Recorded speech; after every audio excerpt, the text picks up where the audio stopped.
qurbajoogta Soomaalida Ingiriiska ayaa sameeyay munaasabad lagu soo dhaweynayay Ugaas Cabdiraxmaan Ugaas Cabdullaahi oo kamid ah ugaasyada beelaha Soomaaliyeed waxaana munaasabadaasi ka hadlay odayaal dhaqameedyo siyaasiyiin iyo waxgarad aniga oo ku hadlayo magaca guddiga qabanqaabada ee xafladan ayada ah waxaan si buuxda oo niyad ah u mahadcelinayaa walaalahayga Soomaaliyeed ee jaalid UK ee sida sharafta badan ugu soo qayb gashay kulankan qiimaha badan leh ee aan ku soo dhaweynayno Ugaaska beesha Gaaljecel Ugaas Cabdullaahi Ugaas Cabdiraxmaan Ugaas Cabdullaahi isin hadduu yahay waa isin Soomaaliyeed sharaf Soomaaliyeed buu huwiyay waliba hadduu yahay isin soo jireena oo saddex magac iyo ka sii badan gaarahaya hadeed waa ninkaas waa midka rabaa kuwa boobka arugu ma rabo waxaan leeyahay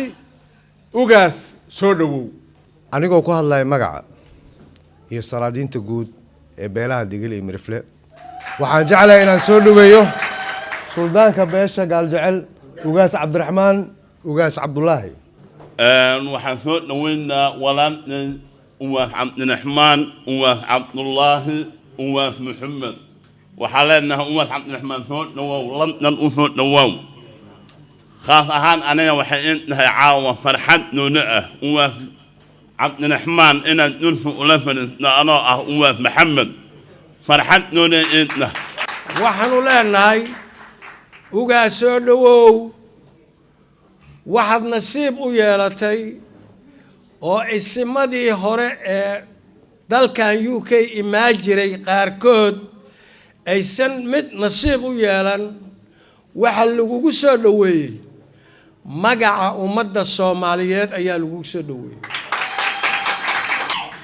waxa salaankaaga sidaa anigoo ka wakiilo magacooda ku hadlaya ugaaska iyagii ugaas Cabdirashiid ugaas Roobladoodi ka wakiila ugaas waxaan leeyahay salaanta naga guddooma kula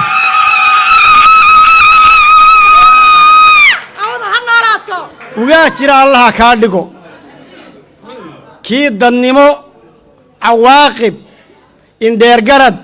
إيمان يا كرامو يا النمو إلى هاي سيا الله كادقو وحنا هاي وجاس عاوي دتك البيش على السكوي بيت اتصام عليك كوبنت هاي أيك كوبنت هاي أيك كوبين سلاس درادد وحنا عصرنا إن أتكود داشت إن أتصوبالي سكيتي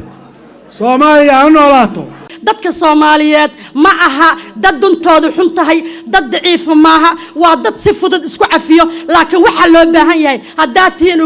ugaasyadii beesha ina ummadda Soomaaliyeed aad u istaagtaan oo ruulkii aad ku lahaydeen inaad ka qayb qaadataan dawladda diida iyo dufya baba inay noqdaan Soomaalida bacadeexadii marka la helo dadnimadii soo noqoto dawladda aan lahayn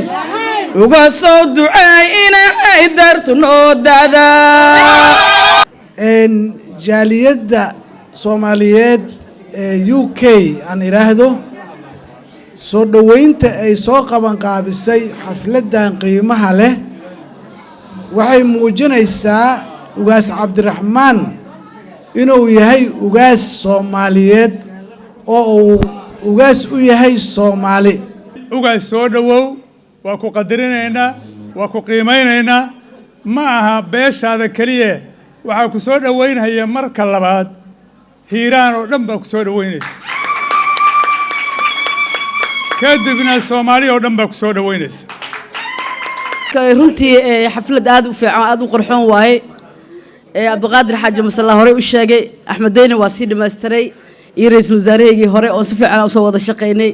oo runtii shaqo fiican oo la yaqaanay iyo maanta oo waxyaabo aan harsanayno ay ku soo shaqeynay wasaare Nuur Cadde annaga maxaa naga rabaa dadka reer UK waxa laga rabaa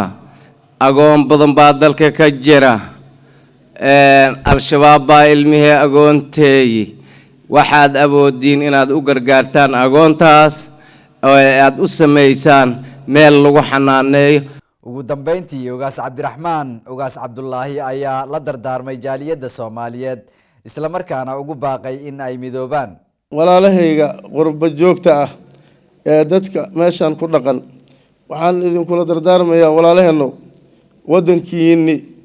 inta aad u jirtaan waad dareemi kartaan inta kilomitir aad soo gudubteen iyo inta masaafo ay Soomaaliya noo jirto kolley xilligii la soo baxayna dhibaato ayaa loo soo baxay halkan haddii aad timaadeen walaalaheeno gacanta isqabsada walaalaheeno gacanaha isqabsada oo maxaan ku yiraahdaa wax Soomaali ka sokeeya yaan la sheegin waxba waa keeni waysay Soomaali ka hoos ilaahay idinkiis waxaan ilaahay ka baryaynaa in uu dhibaatadan ilaahay naga bixiyo ilaahay inuu ummadda Soomaaliyeed sharafkii ay lahayd iyo midnimadii ay lahayd ilaahay uu soo celiyo ilaahay inuu qulubteen isu soo dumo Yusuf Garabey warbaahinta qaranka Soomaaliyeed London